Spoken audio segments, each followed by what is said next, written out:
Hi, I'm Stephen Ham from Archery Supplies, and today we're outside practicing. So, recurve bow set on 49 pounds. We've got a competition next week. Next week's an interesting competition. I think I'll bring the video to sort of show you what it's all about. It's a team shoot. So, you get three archers, they've got to be from the same club, and they form a team. And you shoot for a team of prize. So, you've got like a recurve team, a compound team, a bare bow team. And all the clubs put in their teams, right? So the club I belong to, I think, I'm going to get the numbers wrong, I think I've got about 12 teams. And it's just put together by someone says, do you want to shoot together? A very interesting shoot in my view. So sometimes you put the strongest shooters together. Now the best shooter in our club, I'm going to say by a country mile, is Casey. I'll throw up a picture of Casey. Casey works all the time. That's not what this video is about, but we're just talking. And he's like, I don't want to shoot with you, James, because you're one of the better shooters in the club, so you're kicked out. You can form your own team. And I'm going to shoot with two, and I'm going to be mean, but two more average shooters. And they're good shooters in their own right, but not as good as Casey. So he hasn't gone, I'm going to pick the best three shooters in the club and shoot with you and win the prize. That is what happens all the time, and it's just so gets on my nerves because it's like, you are just pathetic, right? So, and look, there's going to be archers in my state who know who I'm talking about, and they're probably going to be absolutely on this as well, that they do it, and it's pathetic. You shoot with people to improve yourself, to put more pressure on you. The little trophy you get at the end of the day for winning the team shoot doesn't really matter, right? It doesn't really matter. What matters is it's competitive. If you're going to win by a country mile because you pick the best three shooters in the state against three sub-shooters in the state, it's pretty boring. And congratulations for winning a $2 medal. So that's the first thing I'm going to say, and congratulations to James. Congratulations to Casey. Now, James has formed a team in himself, and he's got three pretty good archers, which overall may be better than Casey's three archers, but it'll be close. Now, I'm in a team with three reasonably good archers, and I think the team will be pretty close. And then I'm going to say there's another team which has three pretty decent archers, and the results will be pretty close. Because it's going to be, well, what's the difference between the top archer in each team, how many points they're going to give up, versus the bottom archer in each team and how many points they'll give up, versus the second archer. It will be pretty close because they haven't picked the top three archers. Now, some clubs do pick the three top archers, and that's perfectly fine, right? It's perfectly fine because their club wants to win, and absolutely you should do that. But I have a problem that if, like, in lots of team shoots, you go, well, we're going to form you, and you, because you're more likely to win. And it's like, well, maybe it should be state-based or, sponsored-based or something like that, because just picking the top three archers is just pathetic. In my view, I don't mind state versus state, but this is club versus club, and our club has gone, well, you pick whoever. Now, I would say the club I belong to has a significantly very strong recurve component.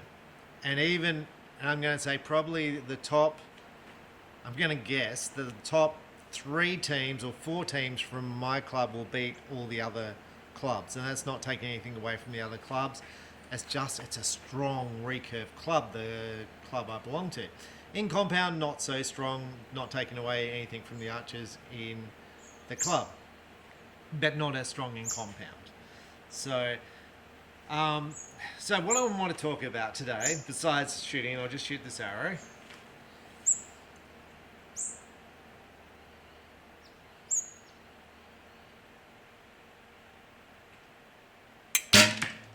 It's 104 degrees here, 40 degrees outside, so 104 degrees Fahrenheit, and you're cooking. It's hot. I'm shooting in the shade. I'm going to shoot 30 arrows, then go inside or jump in the pool, right? It's hot.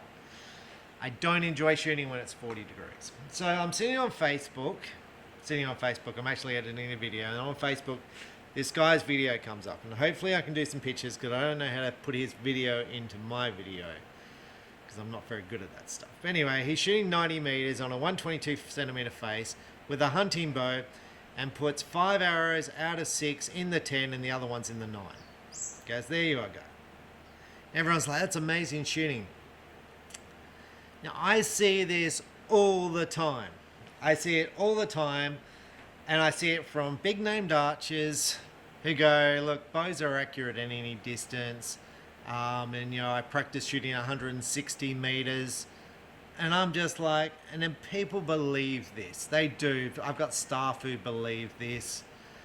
And I'm going to say, I then looked up the records. So I looked up the record in Australia, what's the best score ever shot at 90 meters. And it might be this score's been bettered since this point, but it'll be a reference point. The record shot in Australia was shot by Clint Freeman of 347 out of 360 points. Clint at one stage was the best archer in the world. Was the first archer to shoot a 1400. So he dropped 13 points out of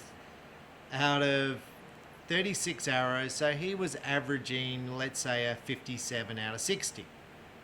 So he was going 3 10s, 3 9s, roughly maybe 2 9s. That's a world-class archer. That's an archer who's won major achievements with all the target stuff. The best arrows, the best everything on his bow. And that's a good score, right? And then I'm going to say an average bloke, and he's probably a really good archer. I'm not taking something away from him. He's probably a really good archer. Goes out with a hunting bow, with a hunting stabilizer, and goes bang, bang, bang. Look how good I shoot at 90 meters.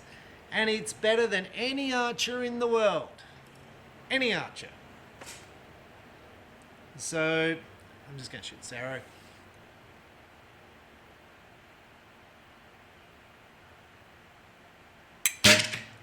Then the average archer sees this and goes, oh, that's what you can expect, 90 meters. You can shoot groups like this at 90. No, you can't. It is really hard to shoot 90. And what you've got to understand is when most people shoot videos, they do it to get views, and it's... Right? Because if he could do that, he would enter a world championships, he would enter a national championships and win prize money. He would go and enter Vegas and win. Okay? Now, there has been exceptions, and I'm going to say I know of archers who are amazing archers, best I've ever seen, who don't enter tournaments and just enjoy shooting. Amazing archers. But they are so few and so far between. So in my lifetime of shooting, and we're going back 40 years, there was this one archer, and I always go on it, and he could shoot perfect rounds with no sights on his bow, right? Amazing. I never saw anything like it. He could just go grab a bow off the wall of my shop, walk outside and just put them all in the tent. Bow's not set up, and he'd just go bang, bang, bang. And I always like, this is incredible.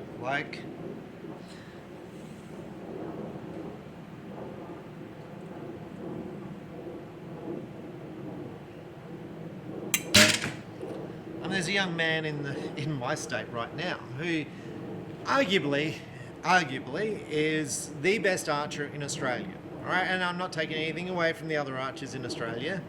He practices every day at home at the archery range with his dad. He shoots perfect field scores, but he doesn't shoot national championships. He enjoys shooting. But the scores he shot exceed those shot by the best archers in Australia, right? So he exceeds them. He shot against some of the best archers in Australia and arguably the best archer in Australia and has won. He shoots every day and he enjoys shooting. He doesn't want that taken away. And I appreciate that, right? So I'm like, look, dude, you should try it because you might like it, right? You might like it. You might like the whole thing of being the best. And knowing you're the best, right? But then you might not care. Now my thing is, and it always has been, I'm taking away, I'm the manager of the state junior team going to Canberra, right? In 3 weeks' time. So I'm going there with a whole bunch of kids, right? I'm going to get the number of kids wrong, but maybe 14 or 15 kids.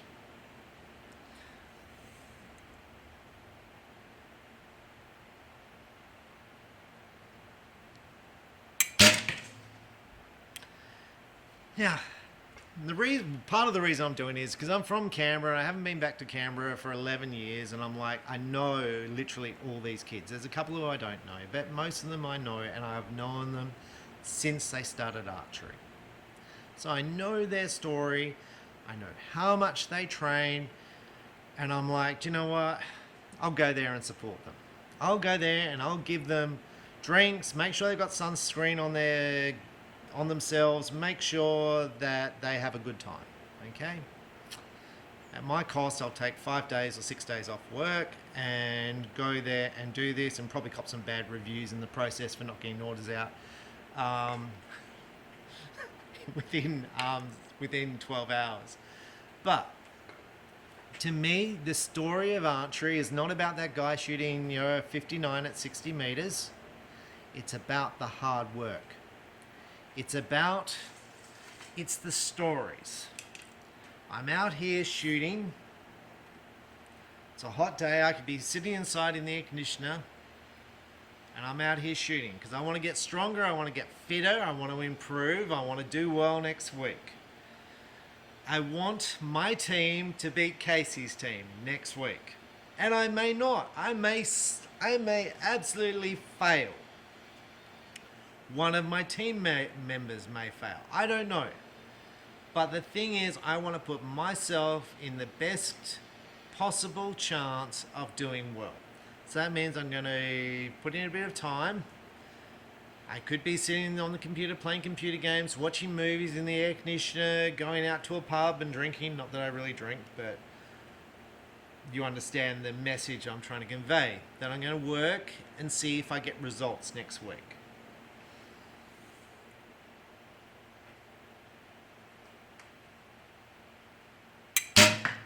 Now these kids that are going away to the Nationals, I'm just going to talk about their stories. I'm going to talk about their stories. And I'm going to go from the little girls, the youngest girls.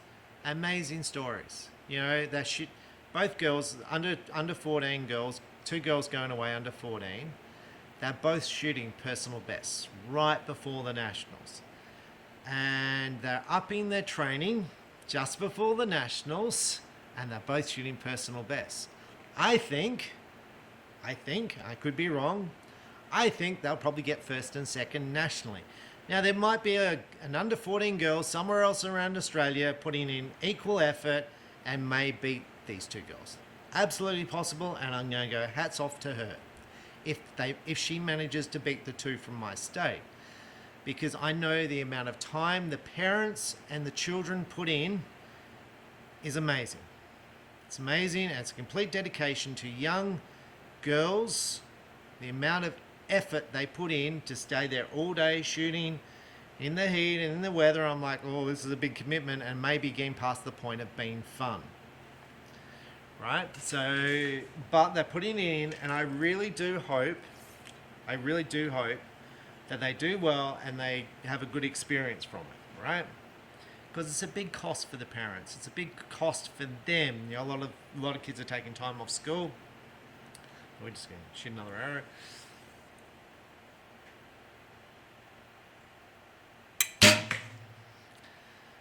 And as I practice here, I'm trying to get my form correct, right?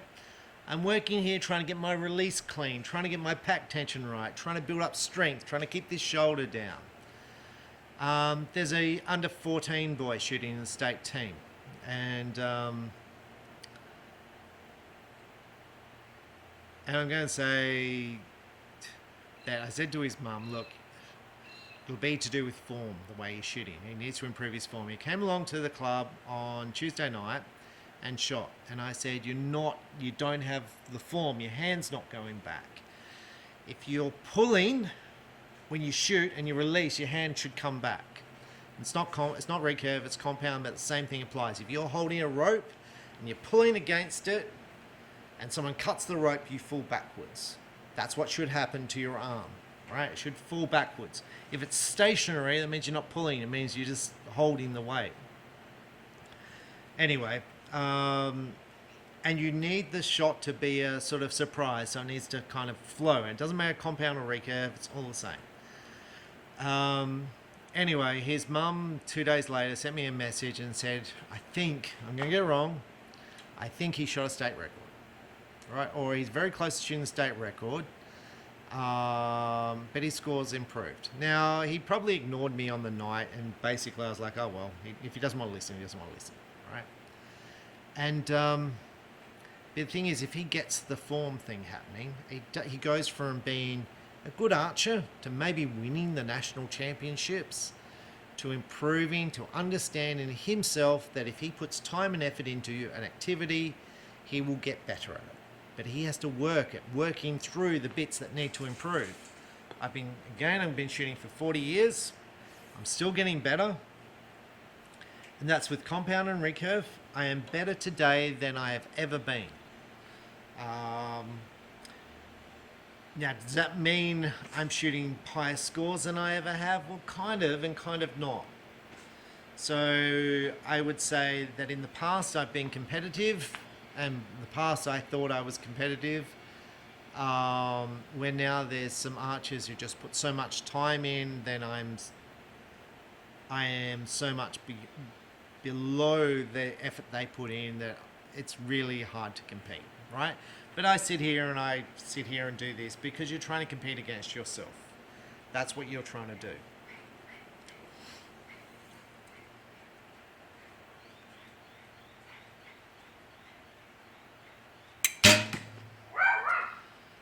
Then I have two boys in the under 16 recurve. I think they will come first and second. I think they will shoot the highest scores at the Nationals. And I think one of them will win Recurve Archer of the Year, coming from this state. Now, these two boys, I'm not going to say which one's going to win because it'll be close. And there could be an archer from somewhere else who tops these kids. But they put in so much effort. And I've discussed them before. They train all the time. They train in the wet. They train in the cold. They train in the heat. They're doing it every day. And the commitment of their parents to support these kids through what they want to achieve is outstanding. Now, I always ask the kids, I always ask them because they come in the shop all the time, are you enjoying it? It is so important for them to be enjoying it. It's so important for them to understand the work relates to the results, and sometimes they have good results and sometimes they don't, and that's all okay. You just hope on the day you get a good result. I also asked about their schoolwork. Whenever I see them, I'm like, how's your schoolwork? Because that's important also. You don't want archery sort of taking over their life. Maybe that's okay. But you want them making the best use of their time available.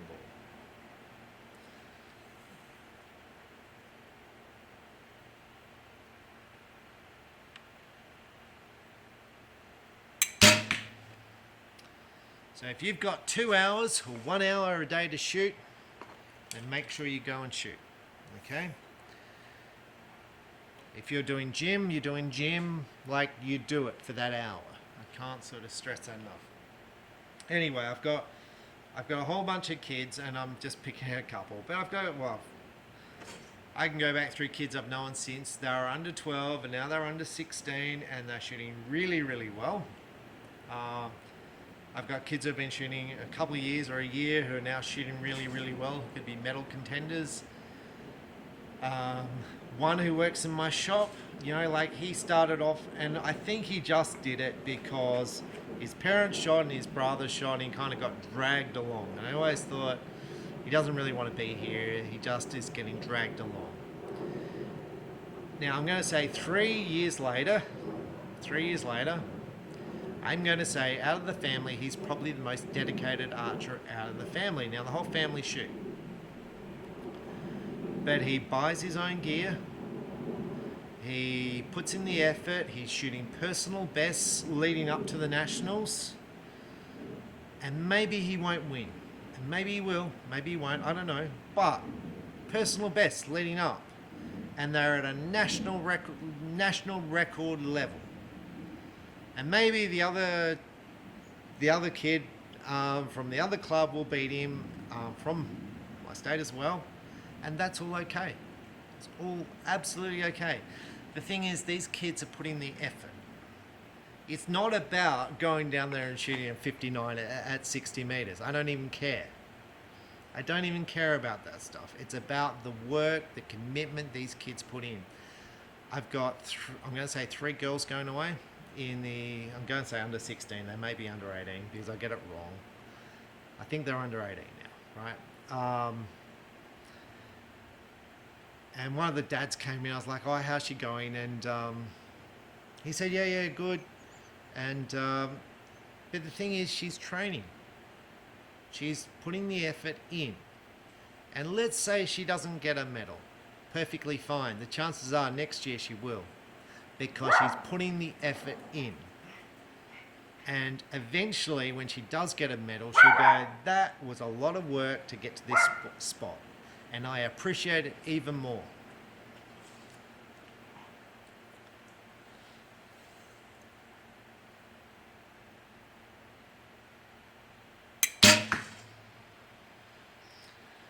Because it's the ups and downs that you appreciate. Like, I was shooting pretty rubbish a few weeks ago. I'm starting to peak again now. Hopefully we'll go down and see the arrows. My scores are starting to move up again. I feel like my release is better. I feel like my hand's coming back cleaner. I feel like things are better.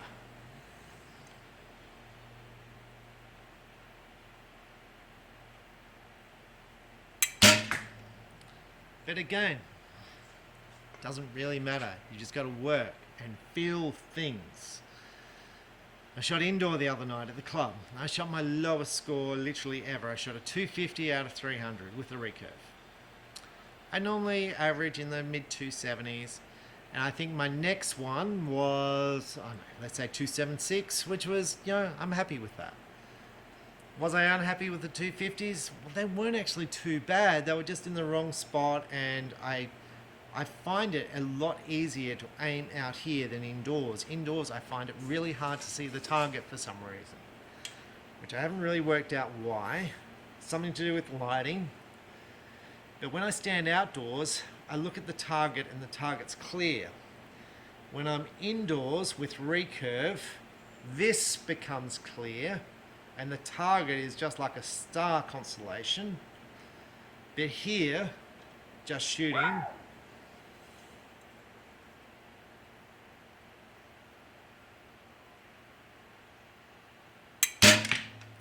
it's all pretty good. It's all clear, and yeah. So again, it doesn't really worry me what my scores are. I just hope that when I have a competition, I shoot a good score. Sometimes I don't. Sometimes I do. It's just the work that goes in. I want to put in the effort and go, I'm better now than I was. And it may be not even that. Maybe I just enjoy coming out here. I sit here, I'm going to spin around. I normally have this big TV on in the background over there, and I put like YouTube channels on all sorts of stuff while I shoot. So hopefully I learn something and it just passes the time. But I find it quite relaxing. I find it good. I feel like it's building up my strength. I find it, again, relaxing. I find it just... I just like the whole process.